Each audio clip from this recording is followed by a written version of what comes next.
Surprise team we think could make a run in this week's SEC tournament, and it's not any of the top 4 teams in the conference. Locked On SEC starts right now. You are Locked On SEC, your daily podcast on the Southeastern Conference. Part of the Locked On Podcast Network, your team every day. And what's up, everybody? Welcome into Locked On SEC. Great to have you guys along. I'm Chris Gordy. Thanks for making Locked On SEC your first listen every day. Shout out to our everydayers. We're free and available wherever you get your podcasts and on YouTube, part of the Locked On Podcast Network, covering your team every day. And today's episode is brought to you by FanDuel. Right now, new customers can get $200 in bonus bets when your first $5 bet wins. Visit FanDuel.com today. All right, the SEC men's basketball regular season came to an end on Saturday, and now we prepare for the SEC tournament. We're going to take a look at the bracket here in a second. I'll give you my pick to make a run through the tournament. But first, a quick recap on what happened on Saturday. And first, in the Iron Bowl of basketball, round 2, it was Alabama pulling out the incredible overtime win over Auburn, 93-91. Mark Sears' buzzer beater gave the 7th-ranked Crimson Tide a stunning 93-91 victory in overtime over number 1 Auburn. And as Nate Oates said after the game, when we need him late, he came through and delivered. He bailed me out because that play design wasn't all that great, to be honest with you. The thing that was great about it was in a pretty good player's hands. He delivered there for us late. Now, Mark Sears became the first player in SEC history to win 3 games over AP number 1 ranked teams. That's according to the SEC Network. His other 2 that he did was you got to go back to 22-23 when Bama beat North Carolina back in November of 22 and then took down Houston in December of 22. Both teams are ranked number 1 at the time. Now, Johni Broome, he scored 34 points, including a game-tying layup in the final minute of regulation and then a game-tying 3-pointer with 15 seconds left in overtime. Both star players logged heavy minutes. Mark Sears played 40 minutes. Johni Broome played 43 minutes. One moment in the game midway through the second half, Auburn's Chad Baker-Mazara, he was called for a flagrant 2 foul for elbowing Chris Youngblood in the back of the head, and he was ejected. And there's a lot of people going, oh, he's a dirty player. He's played this way all year. Bruce Pearl went to bat for his guy. He said, what I'd like is for the first fouls to be called, but I have not seen the play, so I just can't comment on whatever happened there. For Alabama, they went to the postseason with a lot of momentum. Great sign for Nate Oates' team. As for Auburn, they will look back at their miscues in this game, including 10 Alabama offensive rebounds for 18 second chance points. Defensive rebound was an issue for Auburn earlier in the week in the loss to Texas A&M. So they got to figure that out. Elsewhere in the conference, Tennessee, they beat South Carolina. They clinched the double bye in the SEC tournament. They took care of business, beating the Gamecocks 75-65 on senior night in Knoxville. With the win, Tennessee closes out the year with a 12-6 record in SEC play. Chaz Lanier led the way with 23 points, 1 of 4 Vols to score in double figures. Meanwhile, Arkansas, John Calipari saying critics put Arkansas in a coffin, but forgot the nails. Arkansas pulled off a 93-92 home win over number 25 Mississippi State, winning by a single point in front of their home fans in Fayetteville, and they finish off a solid stretch run that, sets up the Hogs for an NCAA tournament berth. Calipari's team, once again, without their leading scorer in Adu Thiero, but, they finished the season 19-12 overall, 8-10 in the SEC, but when you consider they started 0-5, they went 7-4 to get to 20 wins. Calipari saying, everyone put us in a coffin after 0-5 in the conference. They just forgot the nails. So Calipari and the Hogs very much alive here for March Madness. How about where Calipari left? Kentucky. They held off a late charging Mizzou team for yet another top 15 victory as Kentucky won 91-83 on the road. And a win for Kentucky extends the Wildcat streak of consecutive 10-win seasons in league play to 4. They finished 21-10 overall, 10-8 in the SEC, and it gave Kentucky their 8th win over an AP top 15 team during the regular season. That sets a new program record, ties the 79 Duke Blue Devils and the 93 Indiana Hoosiers for the most in a single season. That's wins over AP top 15 teams. Mizzou, they will head in the SEC tournament ice cold, 4 losses in their last 5 games. But as for Kentucky, Mark Pope's team, again, they're just cruising, man. The win tide, like we said, Kentucky for the most regular season wins against opponents ranked in the top 15. And quite a good resume. Quite a good resume. We'll talk about seeding here coming up in just a little bit. How about Wade Taylor for Texas A&M? Stands atop the A&M all-time scoring list, breaking the all-time record Saturday at LSU. He surpassed Bernard King, whose record stood since 2003 for the Aggies. Wade Taylor scoring over 1990 points in his career. And he had the Aggies in position for a road win that got the Aggies to 22 wins overall, 11-7 in the SEC, beating LSU 66-52. Meanwhile, Florida Gators, they beat Ole Miss in their regular season finale, taking care of business 90-71, and they finished regular season 27-4, 14-4 in the SEC. That is quite an impressive job by Todd Golden and company. Walter Clayton led the way with 23 points and 8 assists. Gators were all over the boards, out rebounding Ole Miss 48-36. Ole Miss, they've been ranked for a lot of the season, but they are limping into the SEC tournament. Meanwhile, Oklahoma beating Texas to pick up a key win for NCAA tournament for their resume, defeating Texas 76-72. It's another quad 1 win for Oklahoma. Snaps an 8-game losing streak to the Longhorns for OU. And this is the first ever win over Texas for Oklahoma coach Porter Moser. He's been the coach there 4 years. First time he's beaten the Longhorns. It was an absolute must-win game for both squads who are fighting for NCAA tournament lives. For Oklahoma, the Sooners now have 6 quad 1 wins on the season. Now, their record of 6-12 in SEC play isn't great, but they did have some nice non-conference wins on their resume. So some people saying OU may still need to win an SEC tournament game to absolutely lock in a tournament spot. We will see. And then Georgia, they beat Vanderbilt 79-68. They finished 20-11 overall, 8-10 in the SEC in Georgia.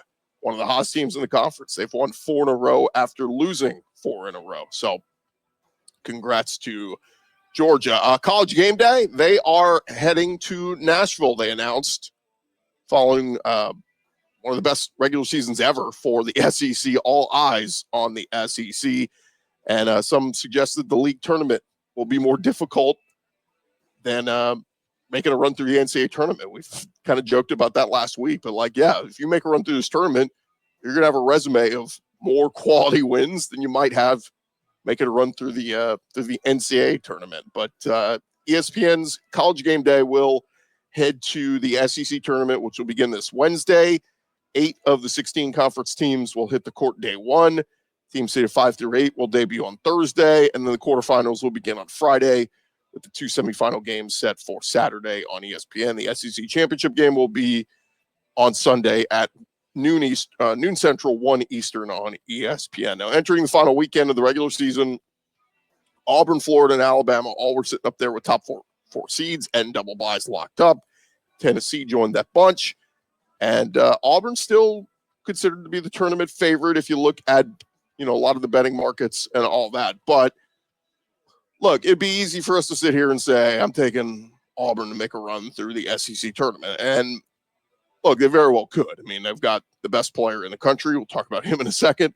But Georgia, I mentioned what they've done lately. Georgia's kind of a sneaky team. Like, if you're looking for a team to get in on some good odds, could get some on the Georgia Bulldogs. But the team that I'm picking to make a run through this tournament and perhaps win it all, how about the Texas A&M Aggies? The Aggies have won 2 in a row after losing 4 straight to finish the season. They beat Auburn just a week ago, but the Aggies always seem to make a run in Nashville. The Aggies made a run last year. They got to a 3rd SEC tournament game. Same thing the previous season. They won 2 games, got to a 3rd and lost. But the year before that, just going 3 seasons back, they made it all the way to the SEC tournament title game against Tennessee. Buzz Williams just seems to get his guys ready for this tournament. I don't know what it is. They know how to do it. And then you look at this team, and obviously Wade Taylor and how good he's been. I've talked about being the all-time leading scorer now for the Aggies. I'm riding with Texas A&M. Let's go. Get some good value on them over at FanDuel. You can do so, but it's just been a lot of fun to watch this team play. They defend well. Obviously, Henry Coleman's been there a while. Wade Taylor's been there forever. Need some senior leadership. And these guys have got them. And I'm going to roll with Buzz Williams' squad to make a run through the SEC tournament. So we'll tell you more about FanDuel here in just a second, but why not go get some value on Texas A&M to go win the SEC tournament this week. All right, thank you guys for making Locked On SEC your first listen every day. Coming up next, Johni Broome. Should he be the best player in the country? We will talk about that coming up in just a second. But first, I want to remind you guys, you can get the supplies you need from the site made for the skilled trades, and that is at Supply House. Whether you're in plumbing, HVAC, or electrical work, Supply House is a reliable way to order products online. Their easy-to-use website is packed with helpful resources and the latest product info to help you get the job done right. Plus, with a complete inventory of over 200,000 parts from 400-plus top brands, you're going to find exactly what you need, delivered fast from coast to coast. If you need help with an order, Supply House offers expert support and industry-leading service, so you'll always talk to a real person. And for trade pros looking for an extra edge, their free Trade Master program offers exclusive perks like a dedicated phone line, free shipping, discounts on every order. Thousands of skilled professionals are already taking advantage. Now it's your turn. Go join the Trade Master program today at supplyhouse.com/TM and start ordering plumbing, HVAC, and electrical supplies with just a few clicks. Plus, you can also use our promo code SH5. I'll get you 5% off your first order. That is supplyhouse.com. Also want to remind you guys about our friends at Wayfair. Your home should reflect your style. And with Wayfair, it is easier than ever to make that happen. Whether you're looking for a simple refresh or tackling a big home project, Wayfair has everything you need all in one place. And Wayfair's huge selection makes it easy to find the perfect piece no matter your space or budget, from cozy furniture, stylish decor, to kitchen essentials and outdoor must-haves. Wayfair has it all, and at the prices that fit your budget. Easy shopping and delivery. The site makes it simple to compare styles, and your order will arrive fast with free delivery. It's more than just furniture. You'll be surprised to find everything from storage solutions to patio decor, making it your go-to for all things home. Head over to wayfair.com and find something that is just your style today. That is WAYFAIR.com. Wayfair, every style, every home.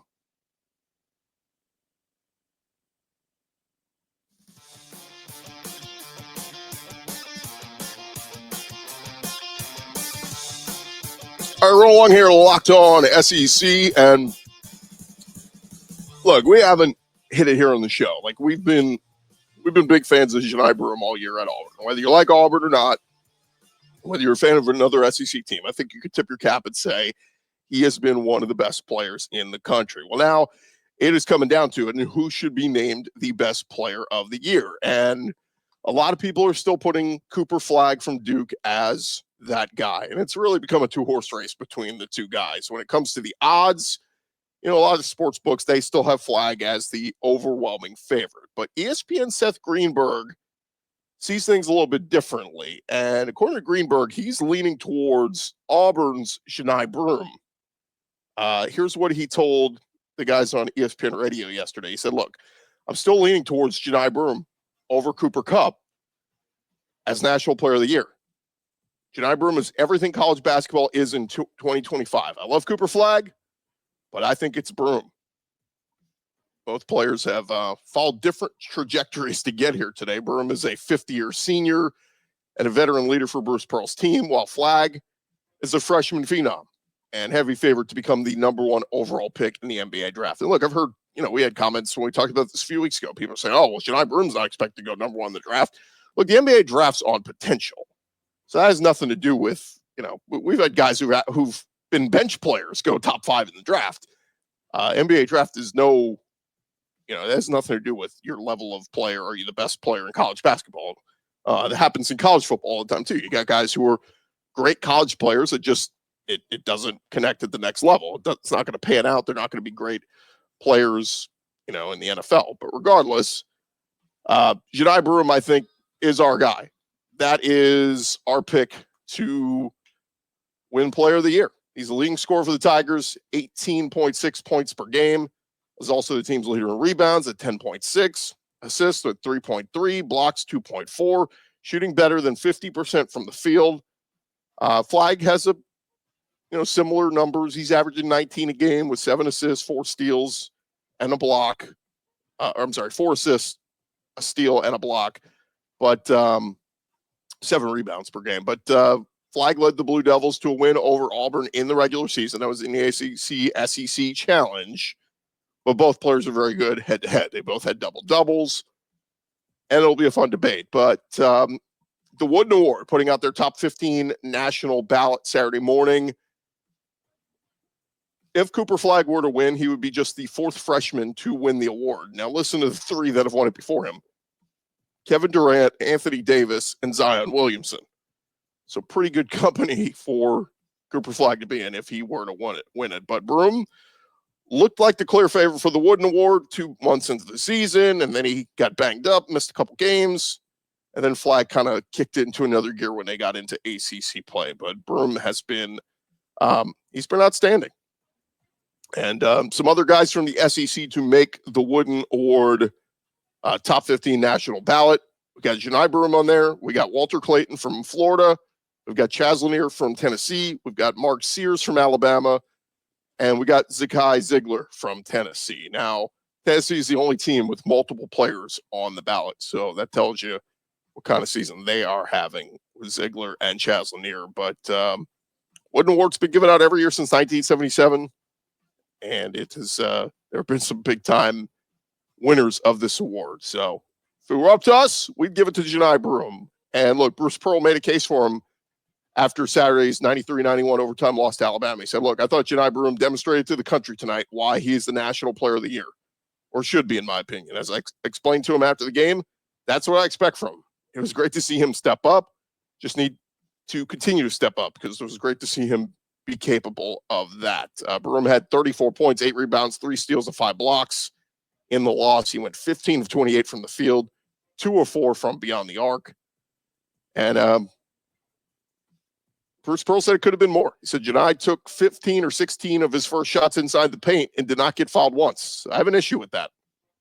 Basically saying they were not calling fouls on the Alabama side of things. But perhaps Broome's best argument for being National Player of the Year is this team's success. Auburn, the number 1 team in the country, sits alone atop the SEC. So going to be a lot of fun. All right, so let's take a look at the SEC men's tournament. Here's what this shapes up this week. The first round kind of coming up here on Wednesday. We'll have South Carolina and Arkansas.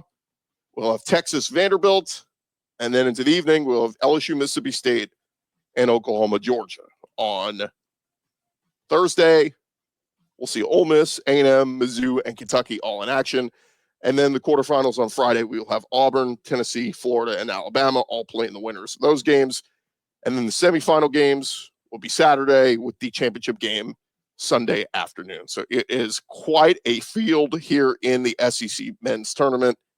It's going to be a lot of fun to see who will prevail. Somebody's got to get hot.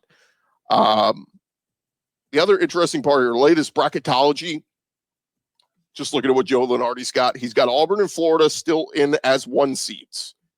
He's got Alabama and Tennessee in as 2 seeds. Now, that could change, right? If either Tennessee or Alabama were to come out of Friday's quarterfinals, get to the semis, and then get to the championship in the SEC, they could move up. We will see. It'll be tough at this point because Duke and Houston are right in there. But if one of those teams loses early and Alabama or Tennessee breaks through and wins the SEC championship, maybe. He's got Texas A&M in as a 3 seed. He's got Kentucky in as a 4 seed. And then he's got Georgia and Arkansas both in as the last 4 buys. So he's got them in. They're not even in the last 4 in. He's got them, Georgia and Arkansas, sitting pretty right now. He's got Oklahoma in the last 4 in. Like we said, Oklahoma, I think, still needs to win. If they can win an SEC tournament game, then you'll feel really good about them because they've had some nice wins as of late. And then he's got Texas in the first 4 out. So, look, he's going to have to win. Texas is going to have to win a game in the SEC tournament, if not 2, to ensure themselves a spot in the NCAA tournament at this point. I saw Dickie V, though. He took to social media yesterday and was asking, will Duke be the new number 1? If they make a run, Auburn doesn't win the SEC tournament. Lenardi says right now he still has Auburn number 1 overall. So it's not only a debate about Johni Broome versus Cooper Flagg for best player in the country, but also a little bit of stake here. Could Duke jump Auburn for the top overall seed? Joe Lenardi says it's still Auburn right now, but still a lot to play for.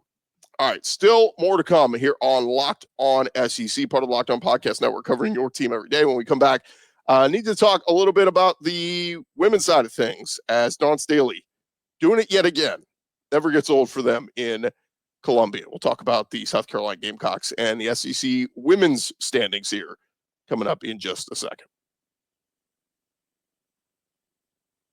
Hey, but first, I want to remind you guys, March Madness is here, and FanDuel is giving you the chance to get in on the action like never before. Right now, new customers can get $200 in bonus bets when your first $5 bet wins. That is 200 extra bucks to use on everything from buzzer beaters to Cinderella stories, and even who is cutting down the nets. You can get in and take your pick on a few underdogs this year, and FanDuel will make it easy to back them with spreads, totals, and game props. With tournament games happening almost every day, there's always something exciting to bet on, and the FanDuel app is simple to use. When you win, you get paid instantly, no waiting around. So visit FanDuel.com today, get signed up, get in on the college hoops action all tournament long. And again, new customers, if you've never played with them before, get $200 in bonus bets when your first $5 bet wins. That is FanDuel.com. Get signed up today.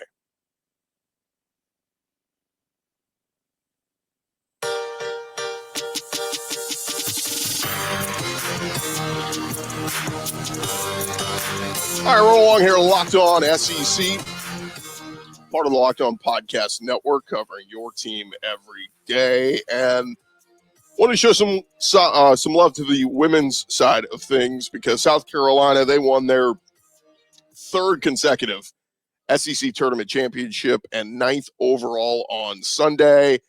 And we wrapped up another great tournament run in Greenville. For the 2nd year in a row, the SEC tournament set a new attendance record. The first session on Wednesday drew 9,000 fans. That was an opening round record.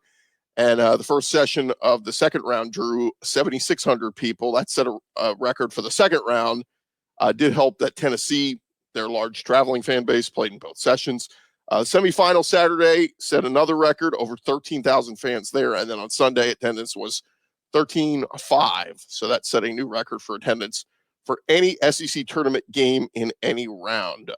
Pretty darn impressive. Texas coach Vic Schaefer, he complained several times during the weekend that South Carolina had an advantage in fan support in Greenville. Other coaches acknowledged the advantage it gives South Carolina and Dawn Staley. But again, all you got to do is just go beat them, go win. But tournament's already signed on to Greenville for 3 more seasons. And with record attendance in consecutive seasons, SEC probably doesn't care very much about what other coaches have to say about it. Again, if you got a good enough team, go beat South Carolina. I get, the home field advantage. Some people feel like is there, but nonetheless, South Carolina beats Texas on Sunday, 64-45. And the all-tournament team, Chloe Kitts, she was named the tournament MVP, joined on the all-tournament team by Malaysia Fulwiley, Anissa Morrow, Madison Booker, Sanaya Fagan. And it was a lot of fun, man. Dawn Staley, she added some nice bonuses to her payday in addition to her $4 million annual salary. Part of her contract, she earned $15,000 for winning 11 or more SEC games, $100K for winning the SEC regular season and tournament championships, and $25,000 for making the NCAA tournament. The big bonuses come from advancing in the NCAA tournament. She'll get $50,000 for making the Sweet 16 and could top out at $500,000 if she wins the national championship again. The Gamecocks, 30-3, enter the SEC tournament ranked 5th in the country and projected right now as a 2 seed. Now, Dawn Staley took to the podium yesterday and said, look, when you win this SEC tournament and you play the schedule that we play, I do think we are the number one overall seed. We manufactured our schedule to put ourselves in the situation. So I hope the committee doesn't discount our entire resume. There isn't anybody in the country that has played the schedule that we've played that had share of the regular season title and then won this tournament and beat the number one team in the country. There is no one. That's what's interesting. It's okay.